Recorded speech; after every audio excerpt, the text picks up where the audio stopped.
कुछ पता नहीं। बच्चों,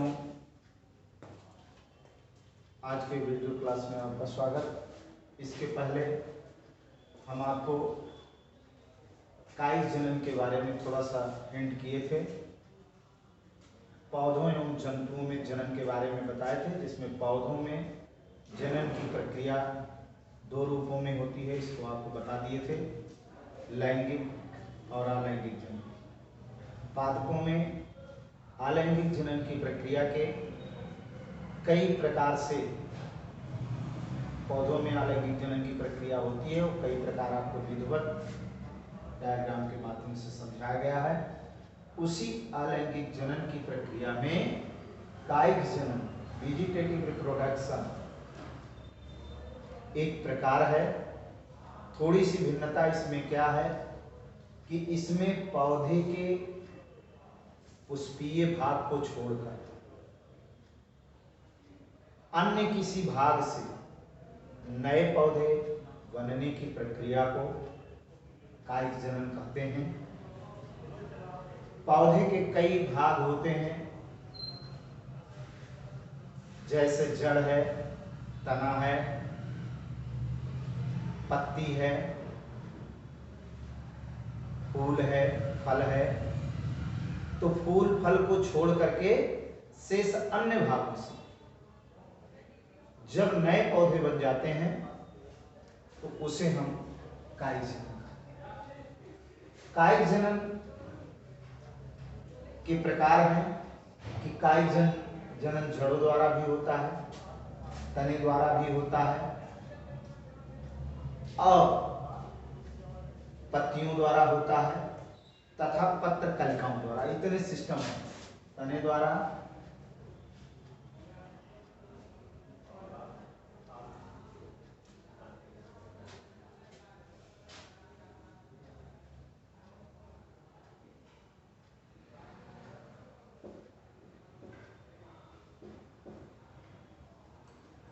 पत्तियों द्वारा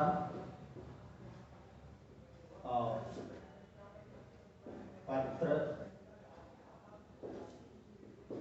कलिकाओं।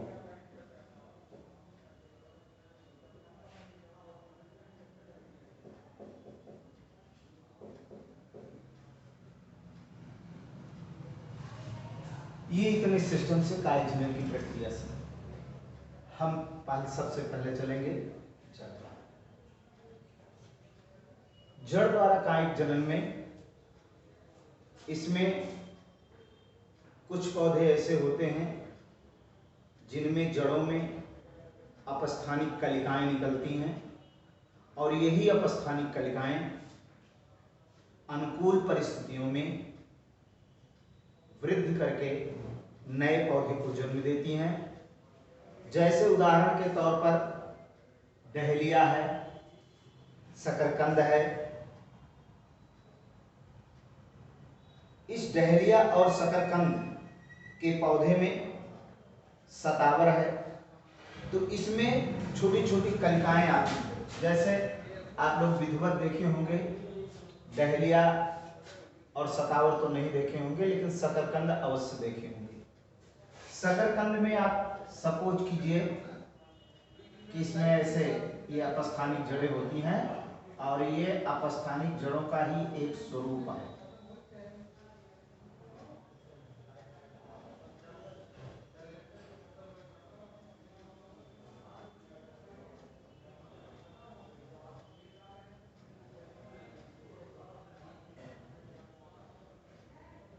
एक अपस्थानिक जड़ों का ही एक स्वरूप है,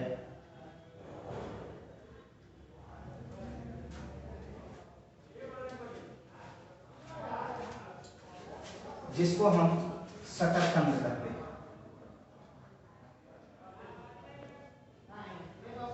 ये शकरकंद,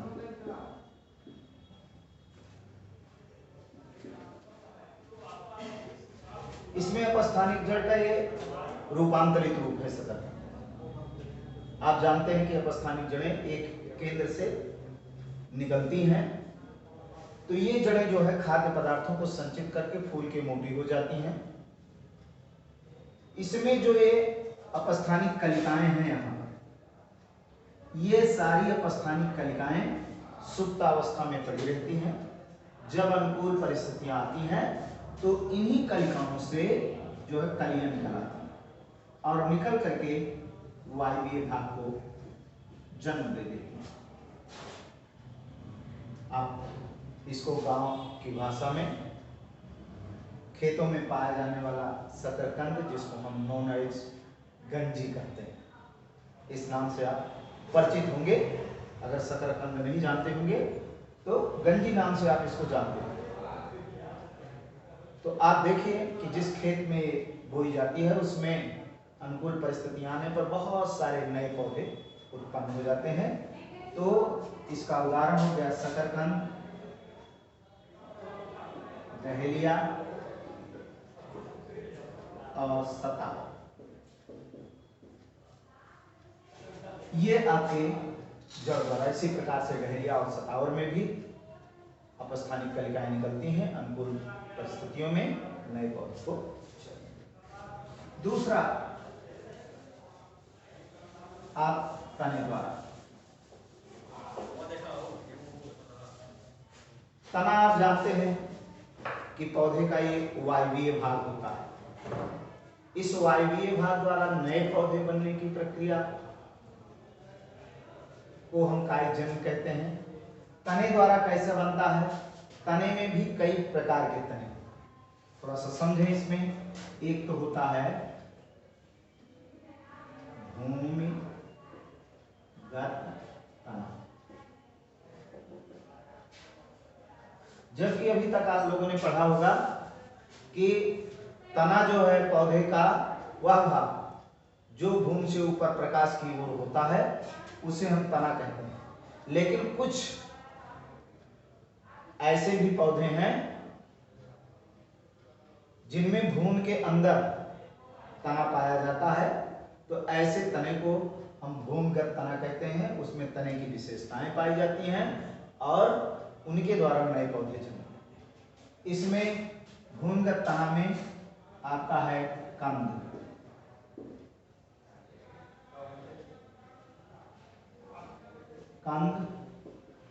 दूसरा प्रकंद,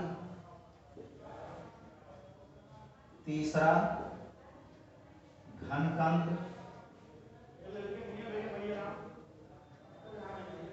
और चौथा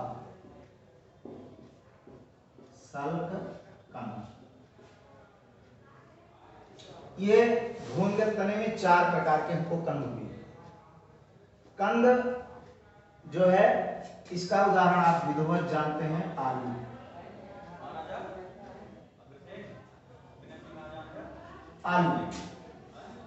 आलू जो है ये कंद का उदाहरण है।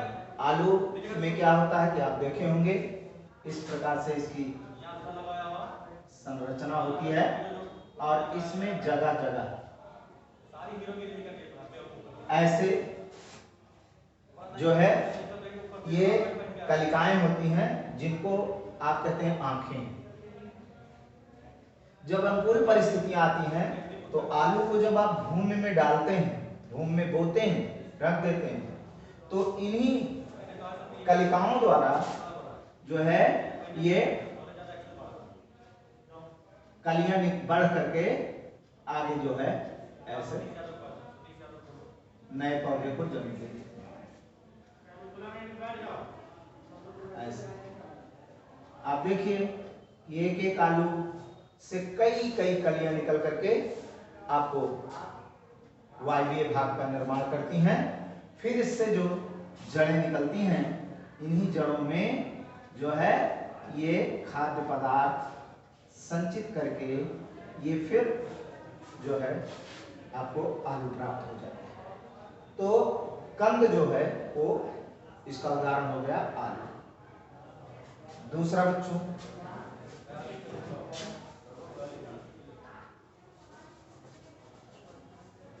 प्रकंद। प्रकंद का उदाहरण है अदरक। अदरक आप देखे होंगे कि अदरक की जो गांठें होती हैं चपटी होती हैं, ये गांठें चपटी होती हैं और ये जमीन में जो वृद्धि करती है, ये जमीन में वृद्धि करती है क्षैतिज, ऐसे इस दिशा में ऐसे वृद्धि करती है। तो अदरक की आप गांठें ऐसे देखे होंगे,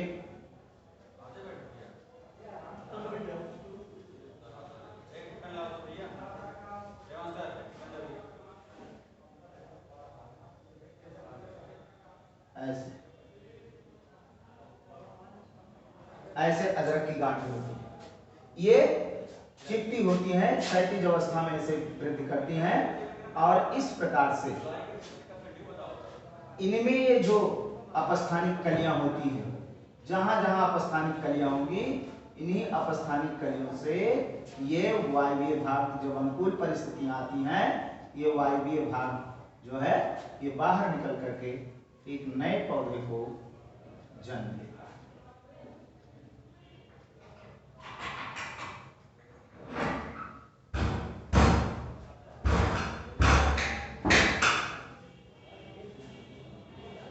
ये नए पौधे को इस प्रकार से ये जन्म देता है। ये आपका प्रकंद है। हमेशा ध्यान रखिए कि प्रकंद क्षैतिज स्थिति में भूमि में बढ़ता है। दूसरा है आपका घनकंद। घनकंद जो है, इसकी विशेषता है कि ये भूमि में वर्टिकली ऊर्ध्वाधर ऊपर की ओर बढ़ता है और इसका उदाहरण है आपका सूरन, बंडा, घुइयां,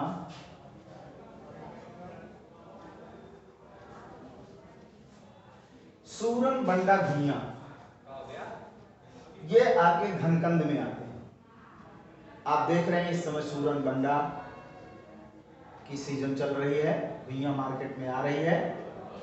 ये ऊर्ध्वाधर ऊपर की ओर बढ़ते हैं इस प्रकार से कि जैसे मान लीजिए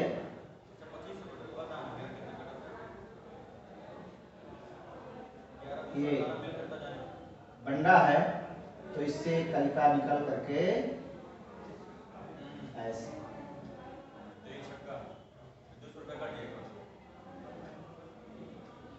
ऐसे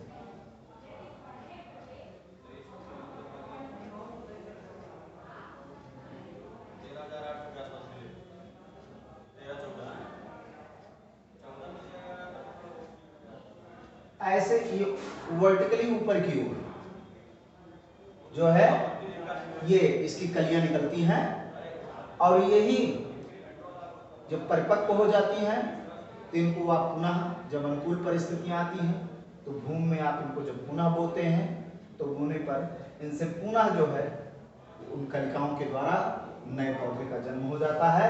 और चौथा पॉइंट आता है आपका सलकंद। सलकंद में लहसुन और प्याज, ये आपका सलकंद में आता है। इस सलकंद में आप देखे होंगे लहसुन प्याज में मौसम लहसुन बोने का आ रहा है, प्याज आप देखे होंगे, लहसुन भी देखे होंगे कि इसमें सल्क पत्र होते हैं। एक एक को आप निकालते जाएंगे, एक एक को आप निकालते जाएंगे और पूरी परत बाई परत ये निकलते हुए चले जाते हैं। तो इस प्रकार से ये भूमिगत तना में जो है आपके 4 प्रकार हो गए और उनसे नए पौधे का जन्म होता है।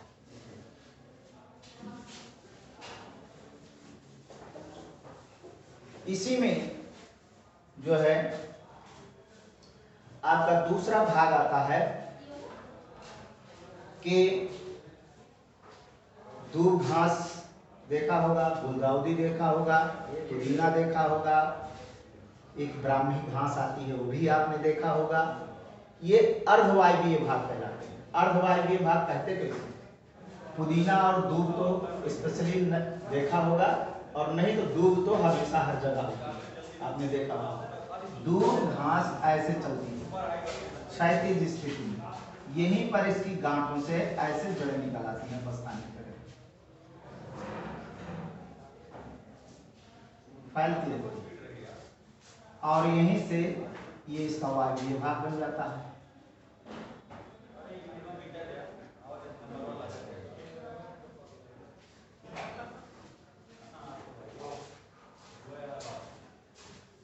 आप देखते हैं कि एक जगह से दो फैलते फैलते फैलते फैलते काफी दूर में फैल जाती है और ये जगह जगह गांठों से जड़ पकड़ती रहती है, इसमें अपस्थानिक जड़ें निकलती रहती हैं, ये आगे बढ़ती रहती है। इसलिए ऐसे तनों को हम अर्धवायवीय तने कहते हैं।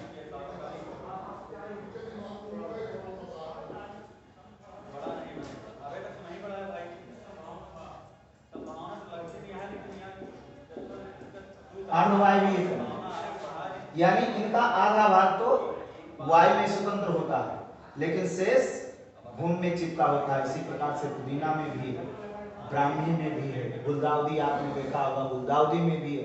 गुलदाउदी का एक पौधा लगा दीजिए, पुष्पीय पौधा है और वो फैलते फैलते फैलते फैलते काफी दूर में फैल जाता है। तो ये आपका अर्धवायवीय भाग हो गया। दूरभाष, गुलदाउदी,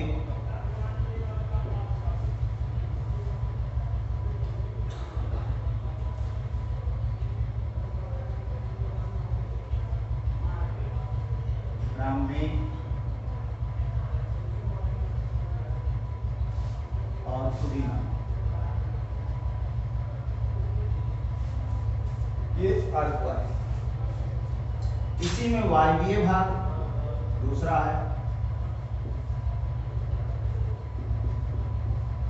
वायवीय भाग में जैसे गन्ना, गन्ना में क्या होता है कि गन्ने के स्वतंत्र तने को आप छोटे छोटे टुकड़ों में काट देते हैं। जैसे गन्ना का तना है तो इसको आप छोटे छोटे टुकड़ों में ऐसे काट देते हैं और इन टुकड़ों को आप भूमि में रोपित कर देते हैं और इन्हीं टुकड़ों पर उपस्थित जो कलियां होती हैं इन्हीं कलियों से ये वायवीय भाग में गन्ने का जन्म होता है। तो इस प्रकार से ये वायवीय भाग। इसी प्रकार से मनी प्लांट आप अपने घर पर लगाए भी होंगे। मनी प्लांट को देखिए तो मनी प्लांट में भी ऐसे होता है। मनी प्लांट का एक टुकड़ा तोड़िए और तोड़ करके भूमि में लगा दीजिए, दूसरा मनी प्लांट का पौधा तैयार हो जाता है। तो ये आपके जो है ये वायवीय भाग। अब इसके बाद आता है आपका पत्तियों द्वारा।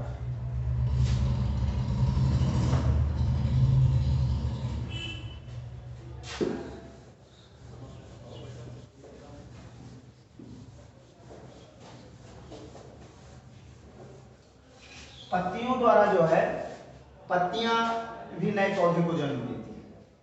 जैसे आप देखे होंगे अजूबा,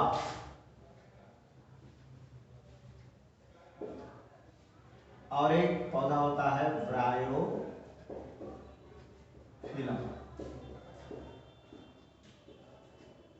अजूबा और ब्रायोफिलम ये ऐसे पौधे हैं कि जिसमें आप अजूबा देखे होंगे कि अजूबे की पत्तियां ऐसे होती हैं। इसमें जो खांचे होते हैं इन्हीं खांचों से जब ये पत्ती परिपक्व हो जाती है, पत्ती परिपक्व हो जाती है तो परिपक्व होने पर इन्हीं खांचों से ये पौधे में पत्ती जुड़ी रहती है। इसमें अपस्थानिक कलियां ऐसे निकल जाती हैं, जड़ें आ जाती हैं, ऐसे कलियां आती हैं।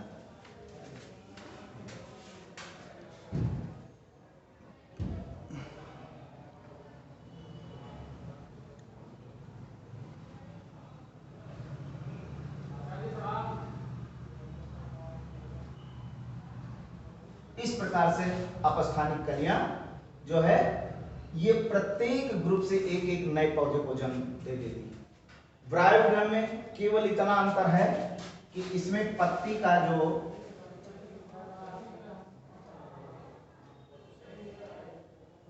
पर्णाग्र होता है, इसको हम पर्णाग्र कहते हैं, पत्ती का अग्रभाग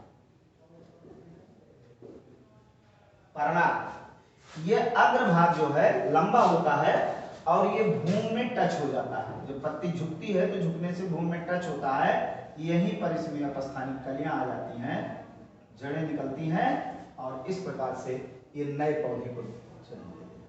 तो दो चीजें हैं इसके उदाहरण में, अजूबा और ब्रायोफिलम। अक्सर आप लोग अपने घर के आसपास जो है लगाए भी होंगे, इसके बारे में विद्वत जानते भी होंगे, पुनः इसको देख करके इसका अध्ययन करें। तीसरा आपका इसमें पत्र कलिकाएं, चौथा पॉइंट आता है पत्र कलिकाएं। कुछ पौधे ऐसे होते हैं जिसमें के पत्तियां जो है वो एकत्रित हो जाती हैं, इकट्ठी होती हैं और इकट्ठी होकर के जो है वो ऐसे पत्र कलिका बना लेती हैं और इस पत्र कलिका को हम जो है बुलबिलस भी कहते हैं।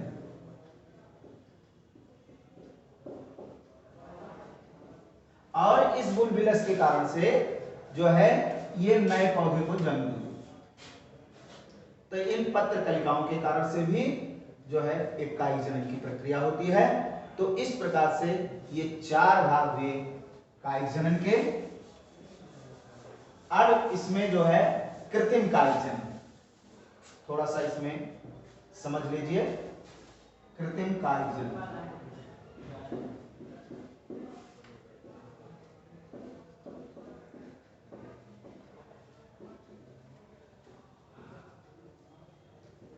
कृत्रिम कायिक जनन क्या है कि इन्हीं पौधों के, जैसे अभी आपको हमने बताया कि जो पौधे के विभिन्न भाग में पुष्प को छोड़ करके, इन्हीं पौधों से हम कृत्रिम रूप से जो है इच्छित पौधे तैयार कर लेते हैं।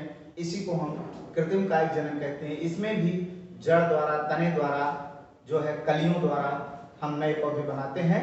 जैसे जो है आप देखे होंगे कि नींबू में, आप उसमें गुलाब की जो परिपक्व टहनी होती है, उस परिपक्व टहनी के एक एक फीट के टुकड़े आप काट लेते हैं और काट करके भून को अच्छी तरह से बना करके उसमें टुकड़े को ऐसे तिरछा गाड़ देते हैं। आप लोग अपने घर पर इसको लगाते भी होंगे, जिसको कहते हैं कलम लगा लिए। तो ऐसे टुकड़े जब गाड़ देते हैं, तिरछा इसलिए गाड़ते हैं, तिरछा गाड़ने का कारण है कि सूर्य की किरणें इसके ऊपर सीधा जो है ये ना पड़े। सीधा पड़ने पर ये सूख भी सकता है, तो इसलिए, और इसके ऊपर जो है हम चाहे गीली मिट्टी या पेंट लगा देते हैं, तो जो इस तने में जल की मात्रा है वो वाष्पित नहीं होती, नहीं तो तना आपका सूख जाएगा और कलियां नहीं निकलेगी। तो इसलिए पेंट या अन्य चीजें या ग्लिसरीन लगा दीजिए या कोई भी ऐसा चीज लगा दीजिए जिससे इससे वाष्पन की प्रक्रिया हो। यहीं पर जो इसमें ये कलियां हैं, कलियों का भाग है, कुछ दिन में आप देखेंगे यहाँ पर ऐसे जड़ें निकलना प्रारंभ हो जाती हैं और ये कलियां जो हैं ये वृद्धि करने लगती हैं और वृद्धि करके फिर इन्हीं कलियों से ये आपका वायवीय भाग बन जाता है और फिर इसमें और ब्रांचेज निकल आती हैं। इस प्रकार से दूसरा जो है इसी में गूठी विधि है। गूठी विधि में क्या होता है कि ये जैसे ये आम में भी होता है, अन्य पौधों में भी इसको हम लगाते हैं गूठी विधि द्वारा, नींबू में भी लगाते हैं गूठी विधि द्वारा। इसमें क्या होता है कि ये जो परिपक्व पौधा है, इस परिपक्व पौधे का जो त्वचीय भाग है, इसको ऐसे गोलाकार भाग के रूप में हम काट करके हटा देते हैं। केवल त्वचीय भाग हटाना है, इसको ध्यान रखें। ये और हटा करके इस पर जो है, अगर आपके पास मास्क घास मिलती है तो उसको लगाइए भिगो करके, और नहीं तो आप गीली मिट्टी भुरभुरी करके बढ़िया इसमें लपेट करके, ऊपर पॉलीथीन लपेट करके और इसको अच्छे ढंग से दोनों साइड में ऐसे बांधा इसके पश्चात कुछ दिनों के बाद आप देखेंगे जो है 1-2 महीने में कि इसमें ऐसे जड़ें निकल आती हैं। ये गुठी विधि द्वारा। कली रोपण में भी इसी प्रकार से है। इसी में दाब कलम भी है। आपके घर में नींबू का पौधा होगा, उसकी डालें नीचे ऐसे जमीन तक फैली रहती हैं, आप उसकी डाल को नीचे भूमि में दबा करके जो है और उस पर मिट्टी से ढक दीजिए, कुछ दिन में उससे ऐसे निकल आती है। इसी प्रकार से आप देखिए बेला पुष्पीय पौधा है, बेले में भी उसके तने नीचे जमीन में फैले रहते हैं और उसमें भी ऐसे जड़ें निकल आती हैं, निकल करके नए पौधे को जन्म दे देती हैं। आम के पौधे इस समय मार्केट में खूब आ रहे हैं, जिसको आप कलम बोलते हैं कि कलम किया हुआ पौधा है, तो उसमें भी ये सिस्टम है कि उसमें सिस्टम जो है होता कैसे है कि एक दूसरा बीज से उगाया हुआ पौधा होता है, दूसरा आपका उच्च कोटि की प्रजाति का जो इच्छित पौधा आप लेते हैं वो पौधा होता है। आप इस बीज वाले पौधे को जब 1-2 वर्ष का हो जाए, थोड़ा सा उंगली की मोटाई का उसका तना हो जाए, तो इसमें जिस पौधे में आपको इसको रोपण करना है, इसका उतना भाग ऐसे तेज चाकू से काट करके हटा दीजिए और जहां आपको जिसमें बांधना है उसका भी ऐसे तेज चाकू से काट करके हटा दीजिए। इस दोनों को ला करके एक जगह ऐसे मिलाइए। जैसे यहाँ है तो यहाँ मान लीजिए गमले में लगा हुआ है आपका पौधा है, तो इस पौधे को ला करके यहाँ मिला दीजिए और इसको पॉलीथीन से इस प्रकार से दोनों को चिपका करके पॉलीथीन से बांध दीजिए। और बांधने के बाद अभी इसको आपको अलग नहीं करना है, इधर उसका भाग अलग नहीं करना है, न इसको अलग करना है, ऐसे बना रहने दीजिए। इसकी त्वचा इस पर चढ़ जाती है, इस पौधे की त्वचा इस पर चढ़ जाती है और 2 माह बाद जो है ये दोनों जब ओवरलैप कर जाते हैं, इसके बाद आप इस मुख्य तने को इससे काट करके इसको आप हटा दीजिए और ये जो तना है इसका जो ये वायवीय भाग है इसको आप काट करके हटा दीजिए। अब ये यहाँ से अलग हो गया तो ये आपको इधर मिल गया और इसका जो रूट वाला पार्ट है वो इसका भाग है और ये अपने मुख्य तने से अलग हो गया। आप देखे होंगे कि इस प्रकार से लगे हुए भाग आपको दिखाई देते हैं। अब इसमें जो फल आएगा कम समय में फल देगा, चूंकि परिपक्व टहनी है तो कम समय में जिस वर्ष आप रोपित करते हैं पौधे को उसी समय इसमें जो है उसी वर्ष फूल आ जाते हैं, लेकिन उस समय इसमें फल नहीं लेने चाहिए क्योंकि इसका विकास जो है कम हुआ रहता है। तो ऐसी स्थिति में इसको 1-2 वर्ष तक जो है इसके पुष्प को तोड़ देना चाहिए और तीसरे वर्ष से बढ़िया जब पौधा और डेवलप हो जाए और शाखाएं निकल आए तब इसमें फल फिर अच्छे ढंग से लेना चाहिए। तो ये सारे सिस्टम जो है कृत्रिम कायिक जनन की विधियां हैं। इसमें हम कृत्रिम कायिक जनन की विधि द्वारा जो है नए पौधे, अच्छी किस्म के पौधे, इच्छित पौधे उगा सकते हैं और कम समय में इससे जो है हम फल प्राप्त कर सकते हैं। तो ये आपका अलैंगिक जनन की प्रक्रिया में एक कायिक जनन था, उस कायिक जनन की प्रक्रिया में ये जनन की प्रक्रिया इस प्रकार से पौधों में होता है।